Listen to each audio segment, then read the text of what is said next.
Hey everybody, it's Dan with Philosophical Fishing. Thanks for coming back for another video. If you're new here, consider liking and subscribing as it helps the channel to grow. This video is another subscriber submission video. I asked you guys if you had any ideas for topics you'd like me to cover or any ideas for things that I haven't discussed yet that I could talk about that would help you guys.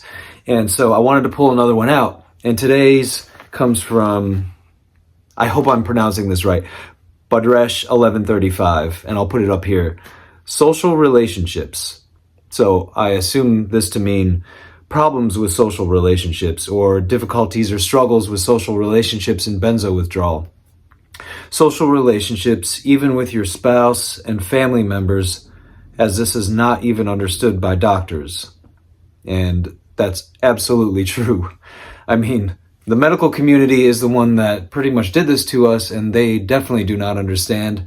So it's really, really hard to even find a doctor that's going to either help you to taper, which is a nightmare for so many of us, or if you are damaged by benzodiazepines and you go back to your doctor trying to explain what happened, most likely you're going to be met with a medical provider who either denies what's happened to you or, in the worst case scenarios, even gaslights you to say that what's going on is all in your head and it's all mental.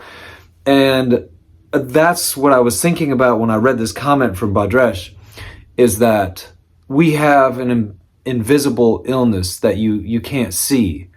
And it makes it really, really tough because, you know, like in my case, I was sick for a long time before I came off of benzos, and I was sick on, 5 different medications, and I was in my addiction as well. So I had a lot of things going on, and it could sound like I was crying wolf for a long time.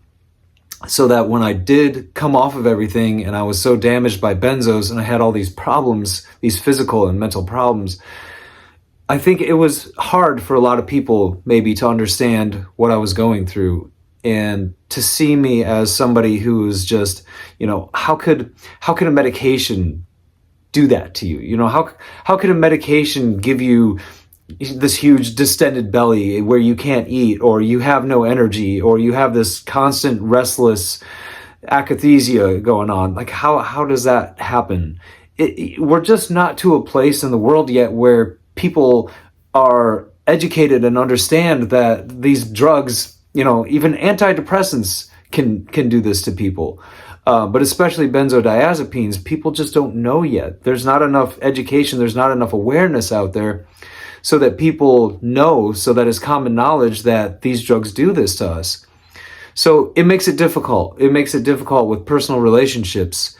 And what I had to do for me when I came off of benzos was I made my social circle very, very small.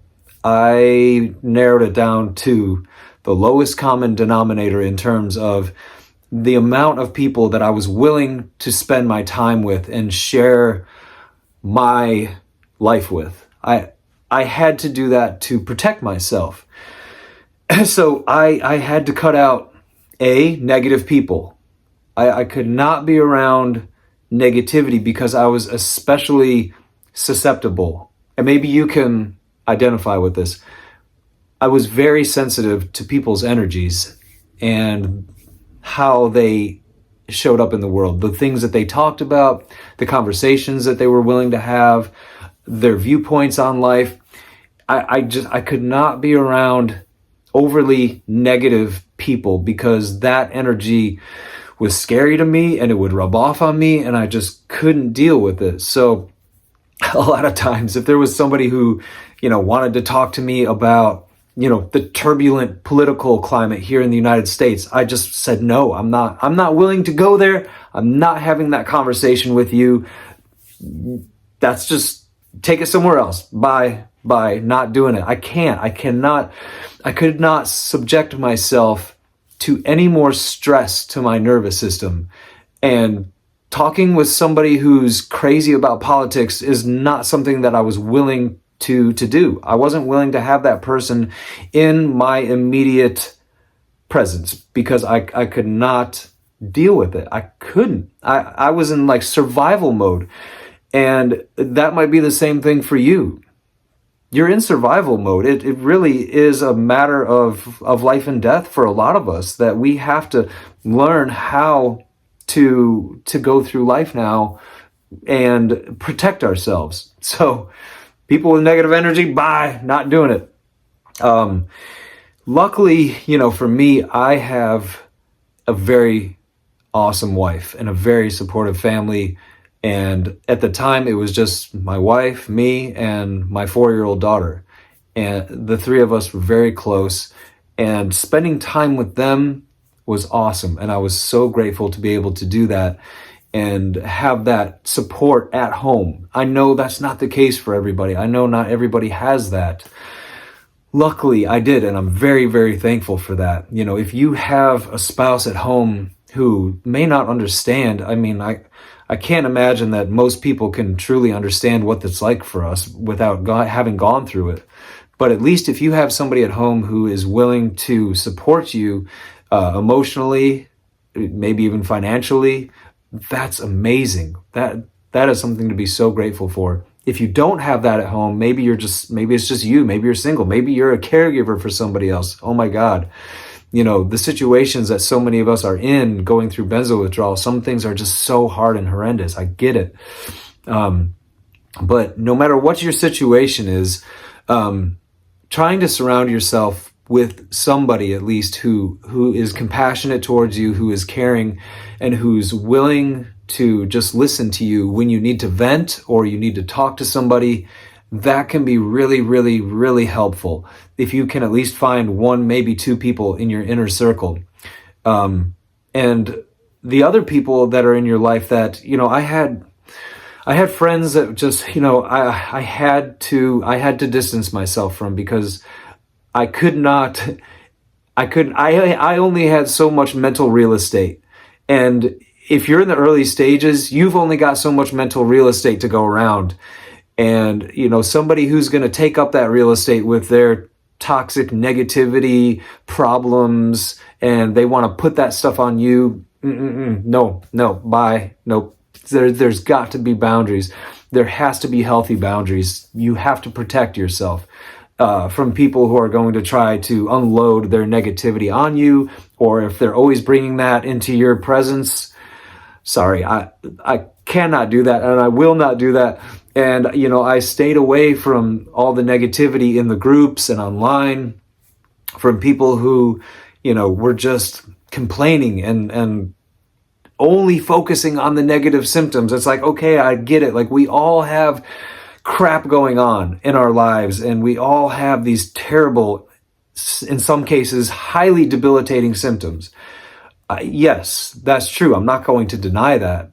But at some point, it's like I have to take my attention off of that and focus it somewhere else, even if it's just distraction. For me, I had to focus on, I know I'm messed up right now. I know that I'm damaged. Okay, what do I do about it? How do I move past this instead of just focusing on, oh my God, this sucks. Oh my God, this sucks, blah, blah, blah. At some point, I had to move the needle to what can I do to get better, and I had to start to believe that I could heal and that I could get better. That was so important for me. And being around toxic, negative people just was not going to happen. I was not going to allow that as much as possible. So if you have a supportive network of people, or at least one person in your life, connect with that person. Try to spend as much time as you can with that person. Somebody who's cheering you on, somebody who is in your corner, somebody who's supportive of you, somebody who loves you unconditionally, whoever that person is. Focus on that person or those people in your life. Luckily for me, I met some amazing people in my recovery community that I was able to connect with, that I still talk to almost on a daily basis today, 7.5 years later, who were those people in my corner cheering me on. They saw me come in so beaten down and desperate, and, I would just stare at the floor, and I was so depressed and anxious. I couldn't look people in the eye. I couldn't shake somebody's hand and look them in the face. I sure as hell couldn't make videos and put them on YouTube. And, they were there to support me, love me, help me, cheer me on, talk to me on the phone for an hour, 2 hours a night. And I was so lucky to have that. and my inner family circle was very supportive. People just wanted to see me get better, and I'm so grateful to be talking about that today, because I'm not here in and of myself. I had so much help. I had so much support. I had so many people who were just willing to just give me encouragement and show me that they cared about me. And it fills me with a lot of humility, and it fills me with a lot of gratitude that I had that in my life when I needed it the most. And I hope that you guys have that. And I hope that if you don't have that, that at least these videos can be a source of encouragement for you, to help you along. I want to see everybody get better, man. I want to see everybody keep progressing and know that they have a life on the other side of benzo damage. Because I couldn't see it when I was in it. And if you're in it right now, it's probably really, really hard to see that you could get past this and have a better life on the other side. So let me be the encouragement for you. Just trust that at least if you haven't seen many improvements lately, trust that at least I was severely damaged and I've come out the other side, and let that be a source of hope for you today. It's an invisible illness. Most people are not going to see it. And even when you're in, horrible benzo damage, we can still present to the world well, and we can still sound okay, and we can still sometimes talk okay. So it makes it really hard for people to say, well, how bad off can you really be? But the truth and the fact of the matter is it's horrendous. It's an atrocious thing to go through. So even when you might sound okay or present to the world okay, I get it. I know that inside you might still be feeling awful, completely awful, with so many debilitating symptoms. And what can I say? Only time, really, time, and, the little things that you do each day to, try to help yourself get better one day at a time. Just keep going. Like I always say, just keep going. Just keep going and breathe. Do the things that you need to do to try to get healthy, whether that's a little bit of exercise, burning off the cortisol, eating better, meditation, whatever you found. If you haven't found things yet that are helping you, keep looking, keep searching. Shoot me an email, let's talk. Maybe I can help you out with a few things. Sign up for coaching. I'm wide open for coaching right now. I have more hours available. So I love you guys, man. I love talking to you guys. I love doing this. And I hope that I said something in this video that's helped you. Like I always say, as long as these videos are helpful, I'm going to keep making them. If there's any other ideas that you guys have for content, please let me know. Shoot me an email, leave a comment. Any other topic that you'd like to see me cover. But I hope this helps. Badresh 1135, thank you for the topic today. I love you guys. I'll see you in the next video.